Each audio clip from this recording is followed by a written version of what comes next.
Roxanne again, and we're going on another Halloween adventure. This time I'm taking you to Creature Feature Weekend, so hopefully we'll get to see some cool stuff here.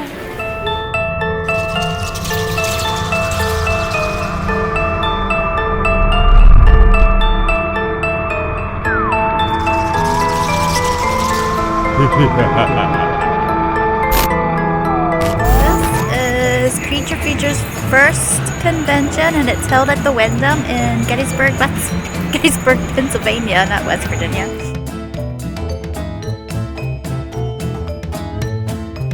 This convention opens at 10 a.m. I suggest buying your tickets ahead of time. That way you don't have to wait in the line. You get to just walk right up and go to the left to the line where they just give you your bracelet. They have 4 food trucks. One's a coffee truck with smoothies, and the other 3 are food trucks. So you'll have different varieties of food, and of course you can eat at the hotel as well.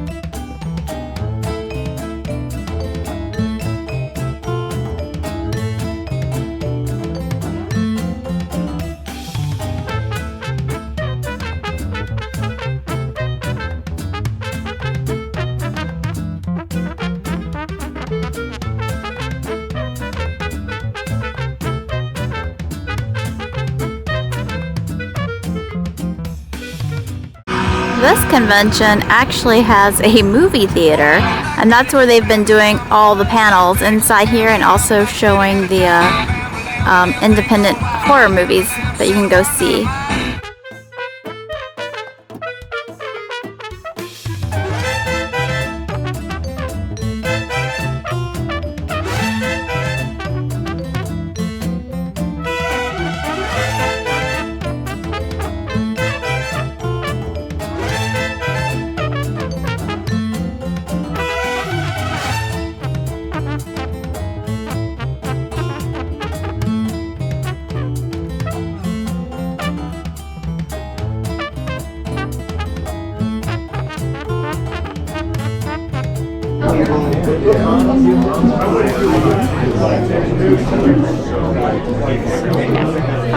Got movies, t-shirts.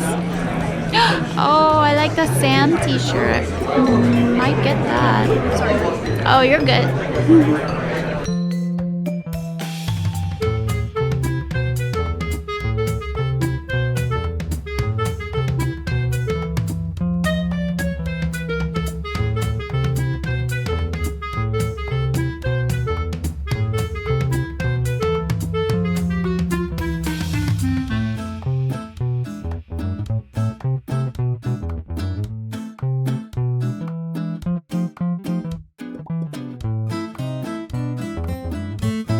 We completed both our missions. We met both Tim and also Corey Feldman, and both of them were really nice, especially Tim. He was super nice. And I got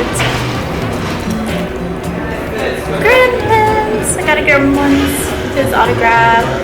I completely forgot that he was in Gremlins, so when I saw it, I was like, oh yeah, I've got to get that one.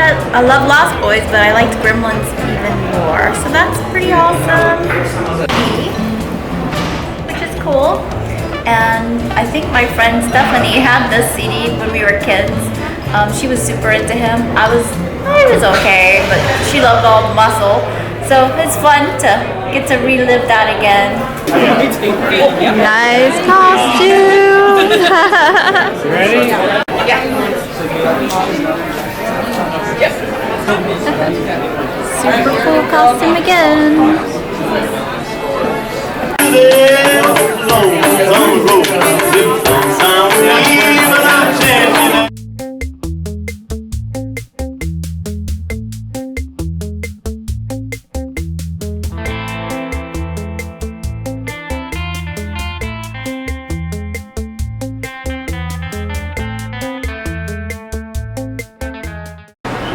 Look, I found a gachapon in America.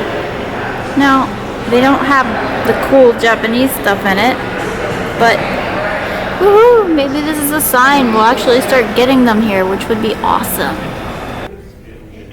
We're about to watch a panel. Don't know if you can hear me. This is me. Panels in front of us. Well, for all of, or most of all the creatures we love, whether it's Stay Puffed Marshmallow, whether it is From Dusk Till Dawn, whether it is Gilman, one of my all-time favorites from the Monster Squad, these guys have done it all, so we are so excited to pick your brains, guys. Can we just start out, maybe just kind of give us a little rundown of some of your best and most important highlights, or? Well, I was going to have him run my my resume, so I'll just have to recite it for you, right? I've been a schmello, been a schweezel, been a bitch in a pit. Chucky wasn't done until I'd done my bit. That's awesome. That's going to be hard to follow, guys. What do you guys think makes these monsters so iconic and so important to the fans? What is it about the creatures that just keeps us all coming back? Our great acting, obviously. Well, yeah, goes without saying. Well, I think the big thing is that they're archetypes of any of these stories. You have to have a great monster. You have to have a great antagonist, and monsters make the best antagonist. But they're done with such a level of finesse that compared to earlier years. I mean, there have been great monsters throughout history, like the original Universal monsters were great. I think the original creature from the Black Lagoon is still pretty bulletproof today. Yeah. But they are such an overwhelming presence, from the beginning of movie entertainment, that they've become lodged in our I think in our collective psyches. Well official. stated. What I really want to just say is, I just think they're neat. I wonder, because I'm here mostly for the role of Dr. Satan, which is probably the least acting I've done in any movie. And it's just such an iconic image, I think, maybe just because Rob's, he has such a cool artistic eye, that even something just as short and small as that. It also, leaves a lot to the imagination, I think. A lot. Sure. It's a pretty amazing role. I was asked once why I thought Stay Puft was so popular, and after thinking about it for a while, I realized that I think it's because Stay Puft's head is shaped like our other mother, the TV screen. Do you guys think that that accessibility and that ability for people to kind of amateur do this stuff is like a double-edged sword? Is it problematic? Is it a good thing? I mean, I just see so many people trying to do their own effects these days to very mixed results. And it's kind of like the old, should we leave it to the pros? Is there something you would recommend to people who are aspiring in that field? I mean, because you're right. I mean, 20 years ago, if you wanted to do monster makeup, you went to the store and closed your eyes and hope the best. Now you can watch 25-minute tutorials and, So what does that do for the industry? Cosplay is amazing Yeah. these days. There are folks out there that are lots better than I am. We were contacted to do to reproduce a Predator suit from the new movie, the newish movie, The Predator, for something that Fox was doing, some PlayStation tie-in or something. And at the end of the day, the guy comes back to us and said, I think they're going the wrong direction, but I got voted down. They're just going to hire a cosplay Predator. Oh, okay. So the road's starting to turn in a weird way. I don't know yet, but Might not be readable. I don't know. I feel like Pookie won this bat for me in one try. Woohoo! So bad. So bad.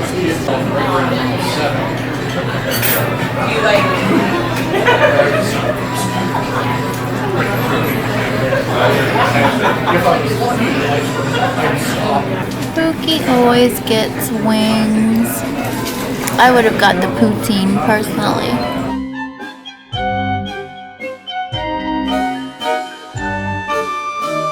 Pookie loves clowns. And his mother too. Pookie cannot resist blind boxes. It's an addiction. As you can see, he's buying one of each. Pookie opened one of his blind boxes and he got it at least. Cool. He's opening another one. The one I didn't want to get. Oh no. What is it? not a Godzilla creature. Boo. Of course. Although we have had some good luck with the blind boxes. We went Freddy and we immediately got Freddy. What? The way I said it? Oh no, you got another one? Ew. Really bad luck today with the blind boxes. Yuck. Which she will spring on the count of 3. 1, 2. I'm sorry, I'm gunning for a Tootsie Pop. 3! Ow. Now, it's okay. Normally, folks are a lot more impressed by this, but I think you guys need a little bit more of a close-up look at what's going on. So you can actually see how the trap is crushing the wrist, and you see the veins are beginning to raise up, the fingers are turning purple, and she's probably losing feeling right now. So it's just going to be a second or two before she gets to the stage of, oh God, get it off. So, stay in school. We will let her go. And we will present the trap to raucous applause.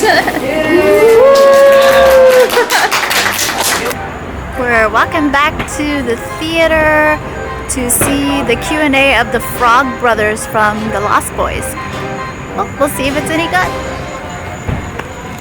Remember that if you have questions in just a few short minutes, we're going to be opening up to you guys to ask some questions, gush, whatever.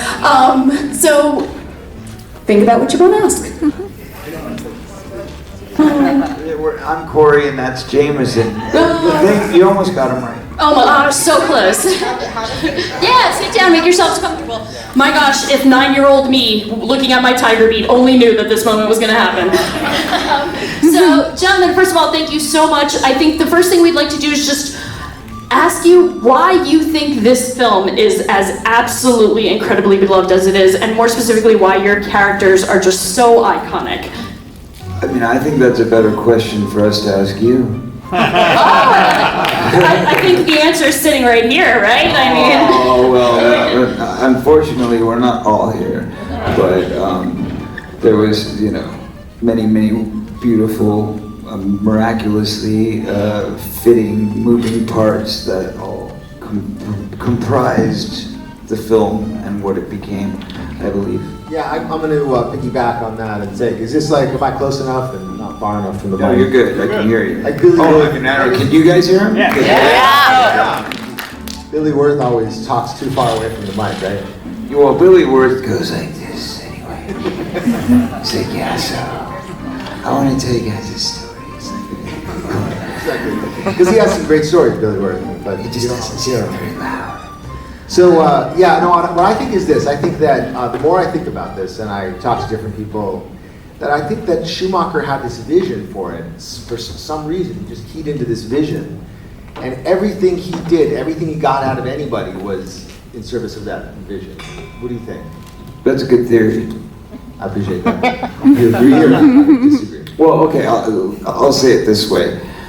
When I first kind of was told I was going to be doing the film, and then I found out I wasn't for sure going to be doing the film, but first it was I was going to be doing the film, and then it was maybe not, and then it was yeah, maybe, and then it was yeah, you're going to do the film, and then I got maybe you're not doing the film anymore, and then it was like okay, you can finish the film. And so it was a lot of ups and downs, but it all started with Richard Donner, who was my dear friend after we worked together so closely on The Goonies for 6 months.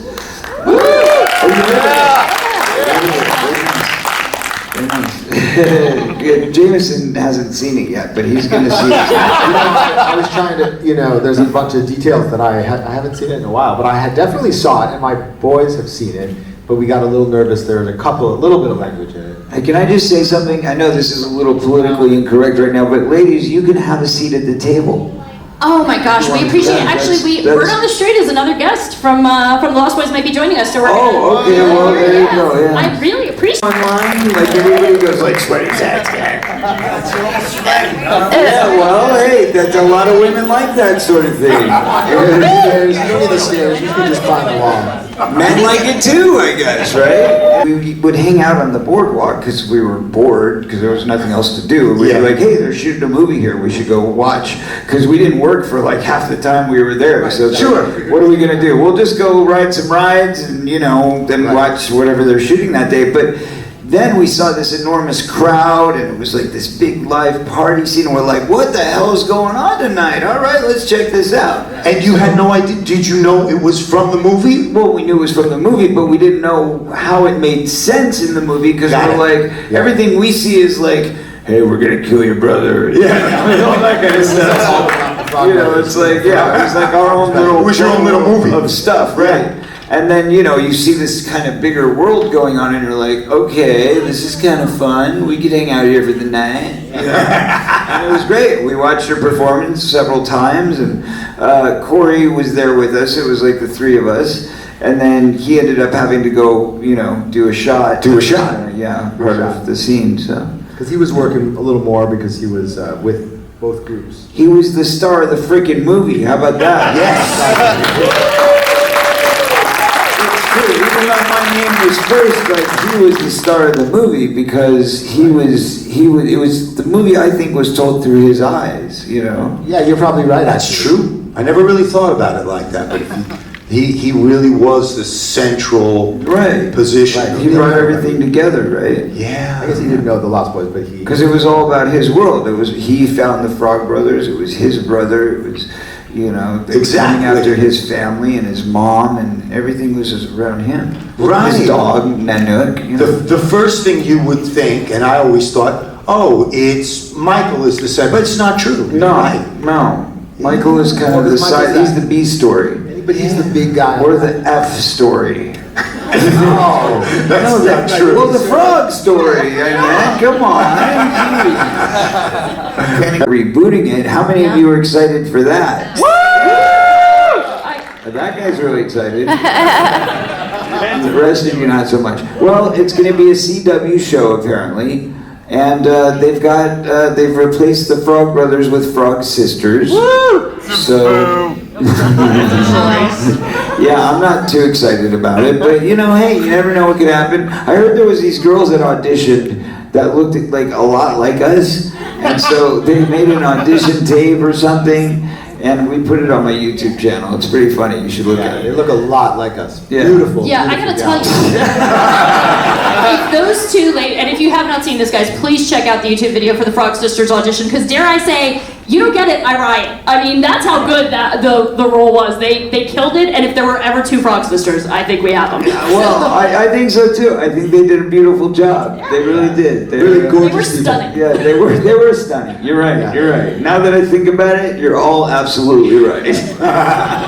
Not to You mention, have to see it for yourself, though. I just want to mention that G-Tom Mack has the rights to the Broadway play. That's right. And he has written, apparently, most of the songs for it, if not all.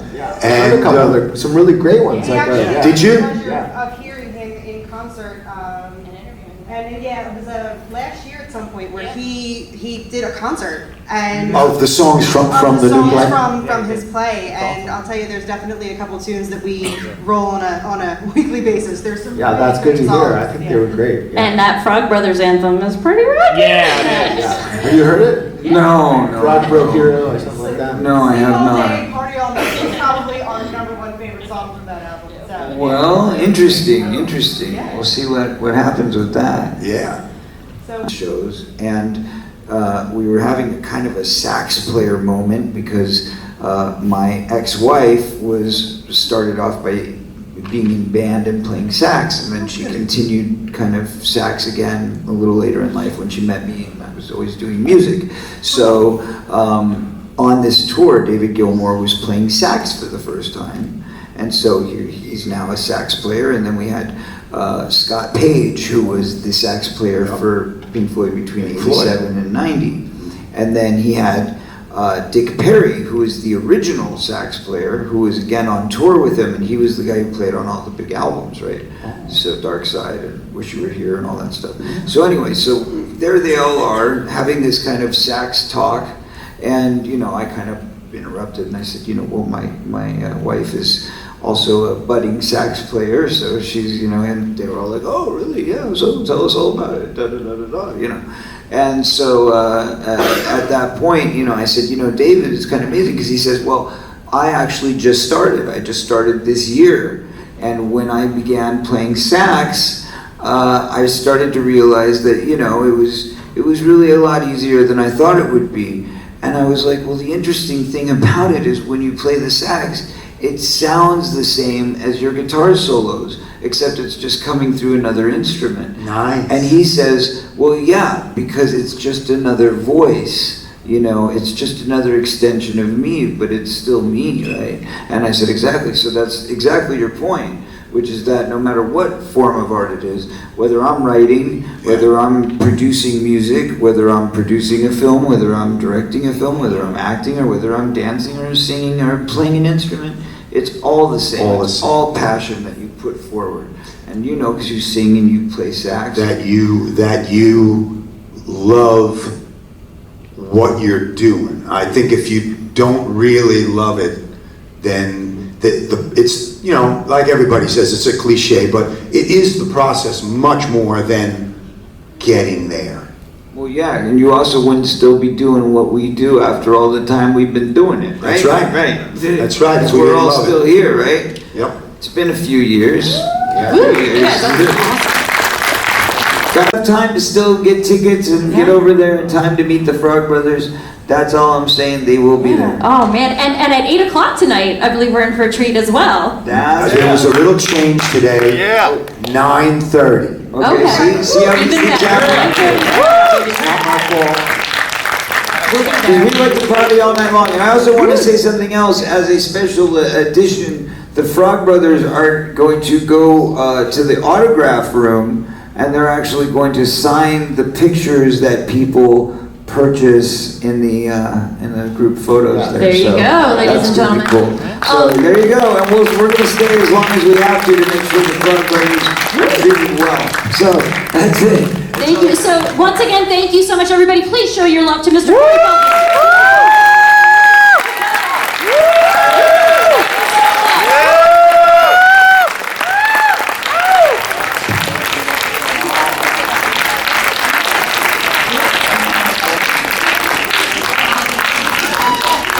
So a lot of my scenes, I go in and I'll be there for a day or maybe two and just blast through it so fast. Really have time to think about it sometimes. Like Dr. Satan was one of the quickest things I'd ever done. I did maybe 3 days on set, and Rob kind of peeked in and he was doing 2 or 3 scene setups at once to finish that movie. And he kind of popped in and was like, looks great, and then we did our thing and it was over. So now, what are you using to blend out the edges? Because it got a little rolled up. Just alcohol is all you need to do, and it thins it out. That's interesting. Different materials will take different things to blend it out. So because this is foam latex, just alcohol will blend it out really, really nicely. And then also because we're using Pros-Aid and it's an alcohol-based adhesive, it will reactivate the glue as well. So like right now there's a little bit of a wrinkle here. I can get back under there, reactivate it, and just smooth it back out. I mean, I'm sure that that's way too far away for anybody to see, but... Yeah, I was just gonna say, like, I feel bad for you guys, because I'm like up in the mix right now, and I'm like, this is so freaking cool, and I feel real bad that you guys can't see.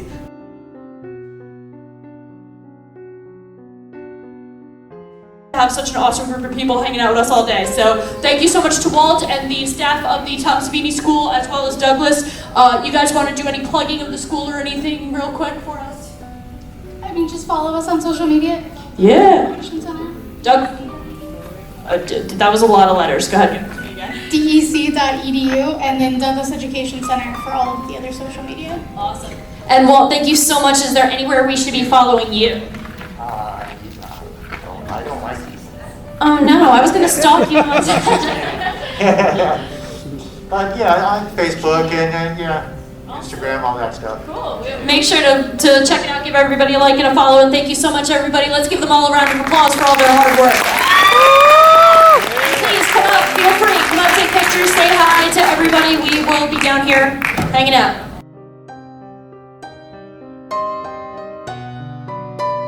Looks like I'm over 21. Pookie is getting another beer from the beer den. They have a beer set up here outside with music, and they got this nice tent and I guess a huge area for dancing. Hopefully it turns into a party. Hootie owl! Alright, so that was just a little taste of Creature Feature. This was their first year and I thought they had pretty good attendance being a first con for them, and it was really nice. There wasn't long lines or anything, which there wouldn't be because there's no super huge guests there, or and it being the first one, nobody knows about it yet. But let's see what cool merch we got while we were there. So of course I got a signature from Corey Feldman, and this is from Gremlins. This is from Gremlins. And then we met Tim Cappello, the guy who played the sax in The Lost Boys. I saw this and it was really cool. Todd McFarlane, Edward Scissorhands, so I was like, ooh, let's get that. My husband got this because in October we're gonna go to Monster Mania 44 and hopefully get to get Bruce Campbell to sign this, so sweet. Mystery boxes that we got. Unfortunately, my husband got two of the one he didn't want to get, so of course he got two of them, and then we also got him, and he's pretty cool. And the last thing, I saw this print by an artist that was there and I really liked it. So we got that, and I'll have to frame it up and stuff and put it on the wall. So I think we got some cool merch while we were there. I've got lots of art to put into frames to put on the walls. And yeah, it was a good time. I had fun. Can't wait to see it grow and get better guests at that particular one. So I do recommend going to it if they do it again next year. And that was in Gettysburg. And it was good. So if you're enjoying these videos, please like and subscribe, and I'll see you again later for more Halloween fun. Bye-bye!